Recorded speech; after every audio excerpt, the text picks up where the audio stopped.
Saya akan memulai pidato saya dalam 3, 2, 1. Dewan juri yang terhormat, secara rekan berpikir yang saya banggakan. Pendidikan adalah suatu hal yang wajib untuk dimiliki dan dinikmati oleh setiap warga negara Indonesia sesuai dengan Undang-Undang Dasar 1945. Bahkan, amanat undang-undang ini telah dijalankan oleh pemerintah dengan program 12 tahun pendidikan wajib. Karena itu Dewan Juri yang terhormat, untuk melihat sistem pendidikan di Indonesia, kita memerlukan pandangan yang luas dan komprehensif agar kita dapat melihat dengan sudut pandang yang benar.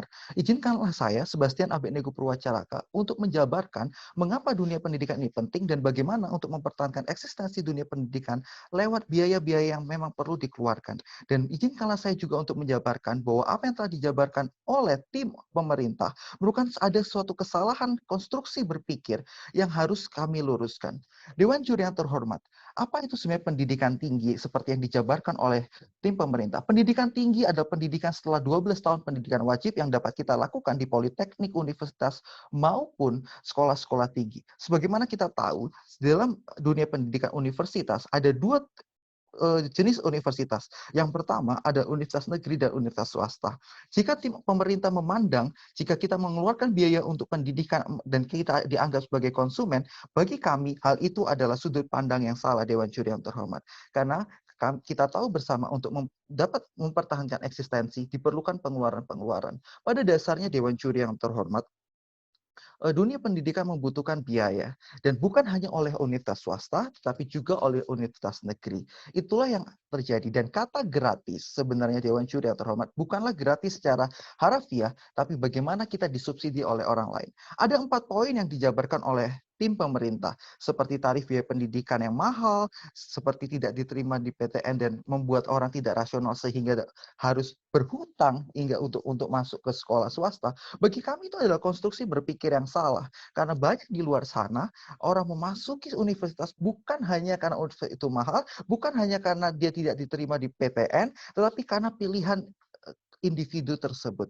Dewan Juri yang terhormat, oleh karena itu kita harus melihat permasalahan ini dengan cara dan sudut pandang yang benar. Kita harus melihat dengan secara objektif dan bukan mengeneralisasi suatu permasalahan karena generalisasi adalah suatu hal yang berbahaya. Jika kita melihat tentang inovasi, Dewan Juri yang terhormat, memandang mahasiswa sebagai konsumen memang bukanlah suatu hal yang terlalu tepat. Karena bagaimana bisakah kita memandang pasien rumah sakit sebagai konsumen rumah sakit, dan bagaimanakah kita bisa memandang bahwa pembayar pajak adalah konsumen. Yang kita lihat bagaimana kita ada hubungan timbal balik untuk mempertahankan eksistensi dari dunia pendidikan. Kita tahu bahwa dunia pendidikan tinggi bukanlah dunia yang murah, karena itu dibutuhkan suatu biaya yang tidak murah juga.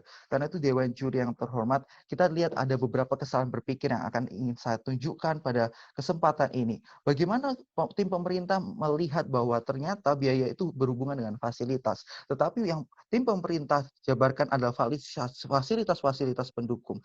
Kita tahu fasilitas-fasilitas utama dalam dunia pendidikan tinggi itu pun tidak murah, Dewan Juri yang terhormat. Itu yang harus kita garis bawahi. Dan bagaimana subsidi pemerintah adalah hal yang penting di sini. Dan jika berbicara tentang kualitas, kualitas bagi kami adalah erat hubungannya dengan sistem dan bukan hanya tentang biaya. Apa yang terjadi saat ini, bagaimana kita membebaskan universitas swasta untuk bergerak dalam variabel-variabelnya, merupakan suatu kemerdekaan institusi yang kita berikan pada universitas swasta. Dan bagaimana untuk mempertahankan kompetisi.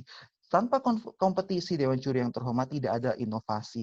Karena itu jika kita memberikan kemerdekaan, maka ada inovasi-inovasi yang timbul karena kemerdekaan tersebut. Dan dengan hal tersebut kita memberikan pilihan yang luas bagi warga negara. Jika kita melihat universitas negeri dan universitas swasta, tentu hal ini adalah dua institusi yang tidak bisa dipisahkan dalam satu wadah Kementerian Pendidikan Tinggi.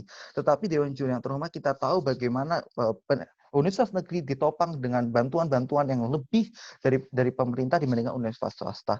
Jika kita melihat bahwa universitas swasta harus mengikuti rate harga dari universitas negeri, maka apakah kita yakin kita dapat mempertahankan eksistensinya? Saya menggunakan kata harga di sini bukan berarti kita memandang mahasiswa sebagai konsumen, tapi bagaimana sebenarnya biaya yang dikeluarkan oleh suatu individu untuk pendidikan tinggi adalah biaya timbal balik dari fasilitas yang dia terima. Dan fasilitas yang saya bicarakan di sini bukanlah fasilitas pendukung seperti kolam renang, seperti gimnasium dan sebagainya, tapi bagaimana fasilitas utama yang bagaimana juga tidaklah murah.